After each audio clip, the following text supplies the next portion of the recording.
এই উম্মতের নারীদের জন্যই নবী সাল্লাল্লাহু আলাইহি ওয়াসাল্লাম 4টা কাজের সুসংবাদ দিয়েছেন। 4টা কাজ করতে পারলেই জান্নাতের যে কোনো দরজা দিয়ে ইচ্ছা তারা প্রবেশ করতে পারবে। বাসায় গিয়ে এই হাদিসটা শুনিয়ে দিয়ে। 1 নাম্বার, তারা যদি 5 ওয়াক্ত নামাজ পড়তে পারে, 5 ওয়াক্ত নামাজ টাইম টু টাইম পড়তে পারে। 2 নাম্বার, তারা যদি রমজান মাসে সওম রাখতে পারে।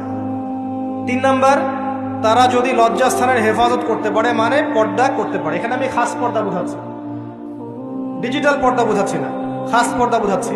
পোশাক এমন হবে না যেটা পরলে শরীরের কাঠামো বোঝা যায়, এমন পোশাক চলবে না।